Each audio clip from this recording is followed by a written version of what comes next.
Amelia Dawson had everything a woman could dream of: love, family, and a wedding just one day away.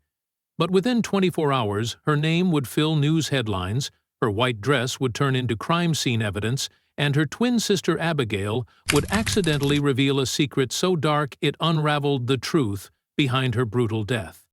Amelia Dawson had always been the kind of woman people remembered for her calm smile and gentle nature.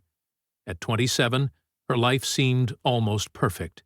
She had a stable job as a school teacher, a small circle of close friends, and a fiancé, Ryan Keller, who adored her deeply. Their wedding was set for the next evening in a charming countryside venue just outside the town of Willow Creek, where everyone knew everyone. It was a union that people had been looking forward to for months, a love story that symbolized everything wholesome and pure. Her twin sister Abigail had just arrived from another state to be her maid of honor, completing the picture of what seemed like a flawless family moment. The sisters, though identical in appearance, couldn't have been more different in temperament. Amelia was quiet, soft-spoken, and content with simple things: reading in the park, baking, or spending hours planning her wedding playlist. Abigail, on the other hand, was the wild one, unpredictable and magnetic. Growing up, she had always been the one who drew attention, while Amelia preferred to fade into the background. Despite their differences, their connection ran deep. They shared the kind of twin intuition where words weren't always needed. When Amelia got engaged, Abigail was thrilled, or at least she seemed to be. The day before the wedding was filled with laughter, last-minute errands, and the typical chaos of preparation. The bridesmaids were helping set up decorations, their mother was fussing over flowers, and Amelia floated through the house with a quiet excitement. Her dress, a soft ivory gown with lace sleeves, hung gracefully by her bedroom window. The sunlight spilled across the fabric, making it almost glow. Everything was in place. But as night began to fall, Amelia seemed restless. She told Abigail she wanted to go for a short walk to the park nearby, the same park they had visited as children. It was her way of finding peace before a life-changing day. She slipped on a light cardigan and took her phone, promising she'd be back in less than an hour. Abigail didn't think much of it. After all, Willow Creek was safe. Nothing bad ever happened there. When the first hour passed, no one was worried. When 2 hours passed, concern began to grow. Ryan called her phone several times, and each time it rang unanswered. The last call went straight to voicemail. By midnight, the unease had turned into fear. Abigail's hands trembled as she tried to reassure herself that her twin was fine, maybe just staying out to clear her mind. But deep down, she felt something cold and heavy inside her chest. The next morning, the wedding decorations looked eerily out of place in a house filled with silence. The bride's shoes remained untouched, the veil folded neatly on the dresser. There was no note, no message, no sign of struggle, just an absence that felt suffocating. Ryan's face turned pale as he spoke with police officers who arrived within the hour. Neighbors joined the search, combing the park and nearby trails. As the sun rose over Willow Creek, the people of the town couldn't shake a single haunting thought. A bride had vanished just 24 hours before her wedding. No one could explain how or why, and somewhere, far from the warm glow of her family's home, Amelia Dawson's final night had already turned into a nightmare. By the time the sun rose over Willow Creek, the search for Amelia Dawson had already begun. The town's police department treated it as a missing persons case at first, but everyone knew this wasn't just another disappearance. Amelia wasn't the type to vanish without reason. She had been preparing for her wedding, surrounded by loved ones, with her entire future laid out in front of her. Her phone calls, text messages, and social media activity all stopped around 9:30 p.m., just minutes after she was last seen walking toward the park. That detail alone sent a chill through everyone who knew her.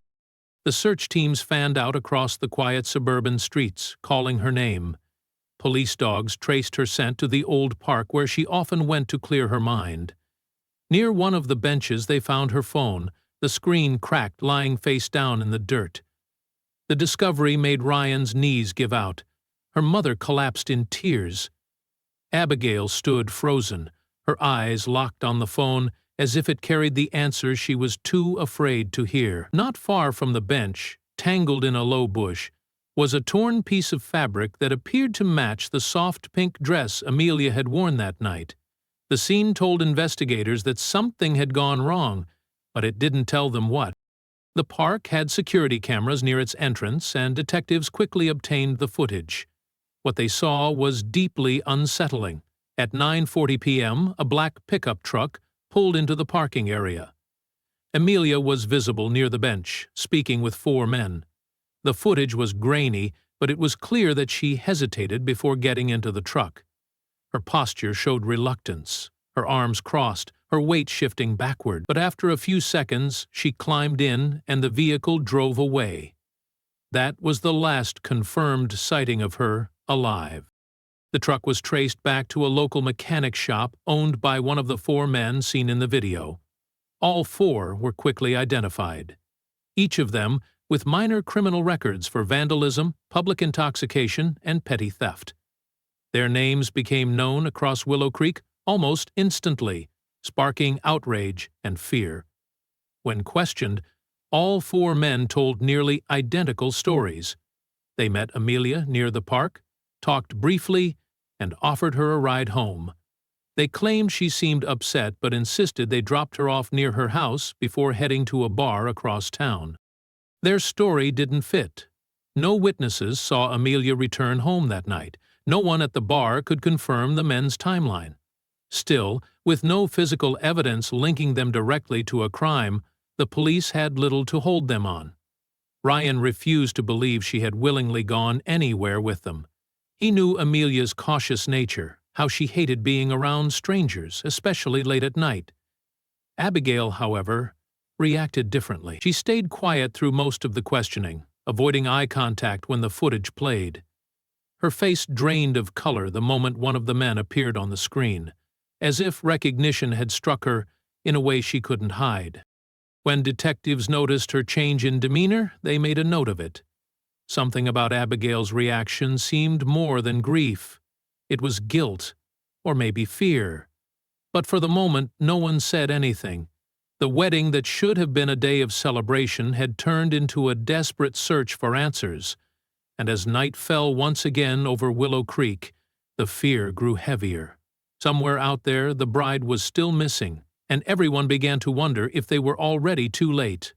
2 long days passed before anyone found her. It was a jogger who first saw the shape near the edge of Willow Creek's abandoned quarry, half hidden beneath leaves and debris. At first glance, he thought it was a discarded mannequin, but the faint shimmer of a ring on one finger made him stop. His screams echoed through the still morning air, summoning nearby searchers who rushed to the scene. When police arrived, the truth became clear. Amelia Dawson's missing person case had become a homicide. Her body was found lying on her side, partially covered by a blanket of dirt and twigs. Her wedding necklace was missing, her shoes gone, and her engagement ring ripped from her finger. There were bruises across her neck and arms, deep scratches on her legs, and her dress was torn beyond recognition. Investigators marked off the area quickly, their radios buzzing as crime scene teams worked in silence. What had once been a serene, wooded area was now a grim crime scene, filled with flashing lights and camera flashes. When the coroner's report came in, it painted a brutal picture. Amelia had suffered blunt force trauma, multiple fractures, and clear signs of assault by more than one individual. The time of death aligned closely with the night she disappeared, just hours before she was supposed to walk down the aisle. The report concluded that her death had been slow and violent, suggesting that the attack was not just random, but deeply personal. News of the discovery spread through Willow Creek like wildfire. Reporters gathered outside the Dawson home, and the town that once prepared for a wedding now prepared for a funeral. Ryan Keller was inconsolable. He sat motionless on the front porch, staring at nothing as people tried to comfort him. The church that was meant to host a celebration was now filled with grief-stricken family and friends who couldn't comprehend how something so horrific could happen in their quiet town. Abigail's reaction, however, drew attention from those around her. She didn't cry the way everyone else did. Instead, she appeared dazed, almost disconnected, staring off as though she was somewhere else entirely. When detectives revisited her for questioning, they noticed the dark circles under her eyes and the tremor in her hands. She repeated the same story she had told before, that Amelia went for a walk and never came back. But her tone lacked conviction. Forensic evidence collected from the scene led investigators back to the 4 men who had been seen with Amelia in the black pickup truck. Each was arrested and questioned again, but this time the results shocked everyone. DNA samples taken from Amelia's body did not match any of the men. Their fingerprints were nowhere near the quarry. They were guilty of lying about the events of that night, but not guilty of murder. This discovery flipped the case on its head.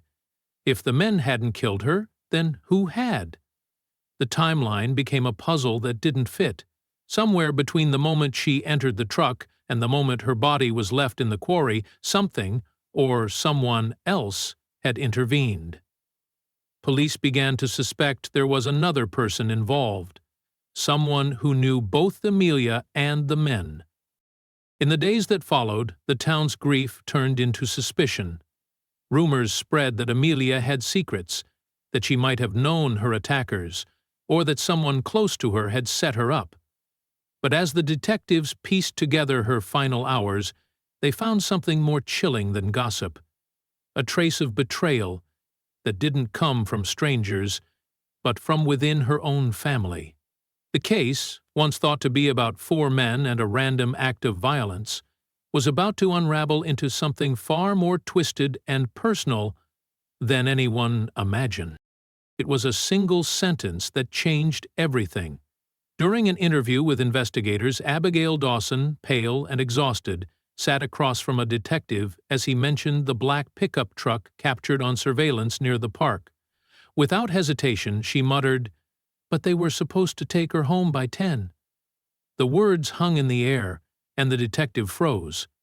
There had been no mention of a plan, no talk of a time frame. Abigail's statement wasn't just a slip, it was a confession that she knew more than she ever admitted. The silence that followed was heavy, and in that moment, the entire tone of the investigation shifted. The detective leaned back slowly, studying her expression as she realized what she had said. Her eyes widened, and her face drained of color. She tried to backtrack, claiming she must have heard it from someone else, but the damage was done. The team immediately called for a deeper interrogation. Hours later, Abigail broke. She began to talk. Not because she wanted to, but because the weight of guilt had grown unbearable. Her voice trembled as she explained that one of the men in the truck wasn't a stranger at all. He was her ex-boyfriend, a man she had dated years ago before leaving Willow Creek. When she returned for the wedding, they reconnected briefly. He was reckless, known for drinking and picking fights, but Abigail thought she could still control him. The night before the wedding, Abigail and Amelia had argued. Something small that grew into something cruel. Amelia had accused her twin of being too close to Ryan, claiming she had noticed lingering glances and tension between them. Abigail, infuriated and humiliated, lashed out. She wanted to scare Amelia, to make her panic a little, to teach her not to accuse her own sister. So, in a moment of anger, she called her ex and asked for a favor. The plan was simple: have him and his friends confront Amelia near the park, intimidate her, and then drop her off. She told them to make sure she got home by 10, the same time she mentioned during the interview. But the night spiraled out of control. According to Abigail, the men had been drinking heavily that evening. When Amelia arrived at the park, they followed through with the plan at first, taunting her, surrounding her, scaring her. But soon the situation escalated beyond anything Abigail imagined. They forced her into the truck, ignoring her pleas. What happened after that was a nightmare that none of them could undo. They assaulted her, and when she tried to run, they silenced her in the most brutal way possible. Panicked and afraid of being caught, they dumped her body near the quarry and swore never to speak of it again. Abigail claimed she didn't know Amelia was dead until police found the body, but investigators didn't believe her. Her story was too calculated, too neatly tied to her anger and jealousy. The prosecution later revealed messages recovered from her phone, conversations with her ex, where she warned him not to go too far, and to make sure she learns her lesson. It was proof that Abigail had orchestrated the chain of events that led to her sister's death. What had begun as a cruel prank born of envy had turned into an irreversible tragedy. The revelation stunned everyone. Ryan was shattered beyond words. The town couldn't comprehend how one twin could cause the death of the other. The case that had seemed like a random act of violence was now a story of betrayal, jealousy, and the fatal consequences of rage. And all of it had come to light because Abigail let a single careless sentence slip. The courtroom in Willow Creek was silent when the verdict was read. Abigail Dawson stood motionless, her face pale and expressionless, as the judge's words echoed through the chamber. The 4 men she had conspired with were found guilty of murder, abduction, and assault. Each received a life sentence without the possibility of parole. Abigail herself was convicted of second-degree murder and conspiracy, sentenced to 30 years in prison. The sound of the gavel striking the bench marked the end of a story that had shaken the small town to its core. But for those who loved Amelia, the verdict brought little comfort. Justice felt hollow when the person responsible shared the same face as the victim. In the weeks that followed, the details of the case continued to haunt the community. Reporters from across the state came to Willow Creek, turning the Dawson family tragedy into national news. People were horrified not only by the brutality of the crime, but by the twisted relationship between the twins. Childhood friends recalled how close they used to be, inseparable to the point of confusion. Teachers once joked that one could finish the other's sentences, but as they grew older, differences began to form. Subtle at first, then impossible to ignore. Abigail had always felt overshadowed by Amelia's calm perfection, her steady relationship, her unshakable kindness. That jealousy had slowly festered until it took shape in the cruelest way possible. During her final interview before sentencing, Abigail spoke softly, showing little emotion. She told investigators she never meant for Amelia to die. She said she thought the men would scare her sister, make her cry, maybe humiliate her a little. But nothing more. She admitted she wanted to teach her sister what it felt like to be scared and small, words that chilled everyone who heard them. When asked if she regretted her actions, she paused for a long time before whispering that she regretted everything, but it was too late for remorse. Ryan Keller never attended any of the later hearings. He couldn't bear to look at Abigail again. After Amelia's funeral, he packed his belongings and left Willow Creek for good. The only thing he kept was her wedding ring, which police had recovered from the quarry during the investigation. Witnesses later said he spent hours sitting by her grave before he left town, tracing the engraved initials on the band with his thumb. He never spoke to the media and never remarried. The Dawson family was left broken. Their mother, once full of warmth, withdrew completely from public life. The house that was once filled with laughter and wedding plans became a place of unbearable silence. People in Willow Creek avoided passing by it, as if the memory of the tragedy still lingered in the walls. Years later, true crime enthusiasts would still talk about the case, how it revealed the dark side of sibling rivalry, how love and envy could coexist in the same heart until one consumed the other. In prison, Abigail rarely spoke to anyone.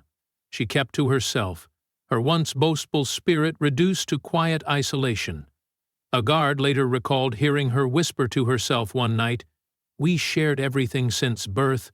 I just never thought death would be one of them." But for the time being, her love for her husband would be better settled than this. Those words became infamous, quoted in countless documentaries and retellings of the case. Willow Creek eventually moved on, but Amelia Dawson's story remained a haunting reminder of how betrayal can come not from strangers, but from those we trust most. A bride who never made it to her wedding day, a sister destroyed by her own jealousy, and a town forever marked by the cruel truth that sometimes evil wears a familiar face.